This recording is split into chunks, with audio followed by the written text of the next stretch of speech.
What, have you never seen a man standing on a box before? No, actually. Hey, you guys are really Meanwhile, tall. RC's just over there being a munchkin. I just can't handle being as much smaller than Maria as I am regularly when she puts on the heels. But I didn't mean to slow us down. So we are going to make, we have Rose Stradamus, and now we have RC's the future. Ryan Clarke is going to look ahead because the offseason really starts now, okay? Free agency, for all intents and purposes, begins now. You're going to give us 5 things you see happening over the next period of time here that will be critical in the NFL. Well, what people don't understand about the combine is that GMs, they don't go there to watch guys run around in tights. They go there to talk about free agency and see what type of guys they can get in. It's why we know that Nick Foles is going to the Jaguars already. Right. So at number 5, I wonder why the Giants will let go of this guy, but Landon Collins. And Landon Collins is going to be a Kansas City Chief. That was a team that was involved in trade talks with the Giants last year, trying to get Landon before the deadline. And so now you go back to the playoffs, and you see Rob Gronkowski out there abusing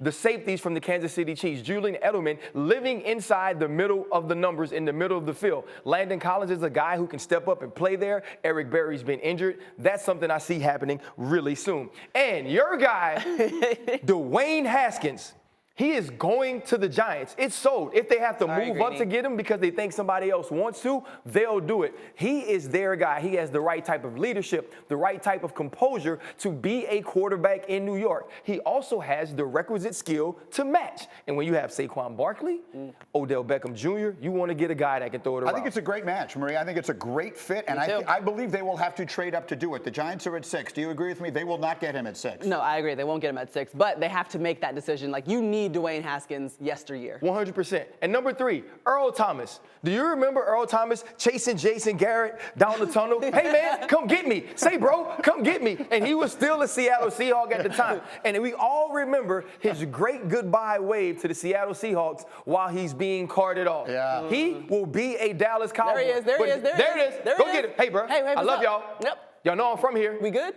Always wanted to play for y'all.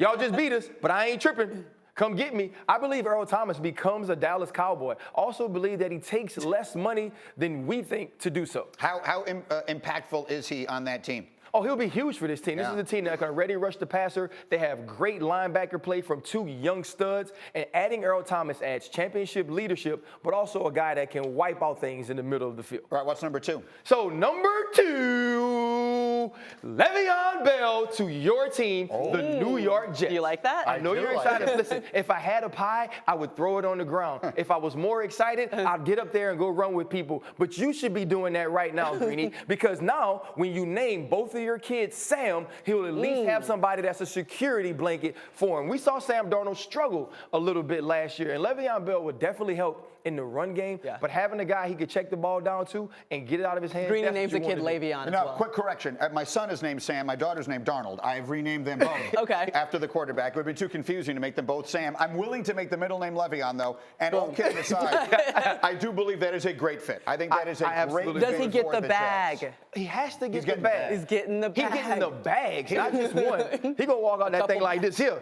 Because the reason he set out was to get money. New York has an opportunity to give him that money. Going to secure the luggage. Yes, the briefcase. I don't think that's the way. I don't think that's the way it's used. And yet maybe I'll be the trendsetter that changes that. All right. So what's number 1? What could be bigger Number than that? 1, and the reason it's number 1 because this guy will be the first pick of the draft. It's going to be Kyler Murray to the Arizona Cardinals. We talked about it earlier. You heard Maria say, give the guy who he needs and who he wants. And Josh Rosen, you're out of here. You're traded. Bye-bye. We'll see you later. We don't like you. Kyler's better. Cliff is cuter. We going with him. That's what's going to happen. I actually agree with this, and I don't have a problem with it for all the reasons that Maria detailed earlier. If you're going to bring in Cliff Kingsbury, then get him a quarterback who plays his offense. Don't bury the lead. Where does Rosen go? Listen, to me, I'm thinking Washington Redskins. Right? If you're the Washington Redskins, you're a team, you don't know what's going to happen with Alex Smith. There's some guys in this draft. They've been linked to Daniel, I think it's Jones from Duke. Daniel Jones. They've been linked to him, but that's not a guy I see them taking that early at 15. You go get Josh Rosen. You know this is a guy that was ranked high last year, comes out in the first round. Alex Smith, not going to be What there. do you think? Take us back through the mists of time to Rosen as a prospect. You were there covering all Remember that. when we were back there covering him and he's like this brilliant QB, can make every single throw? Like Rosen was one of the guys coming out of last season, which he can still be the guy, I feel like. Yeah, if he gets in the right place, in the right type of offense, I believe it works. Arizona was bad for everyone last year. Larry Fitzgerald was a future Hall of Famer. They even made him look like a mere mortal. I continue to be curious about whether or not Bill Belichick makes a move for Rosen. I think that might make sense. Trade the last pick in the first round to Arizona and get Josh Rosen.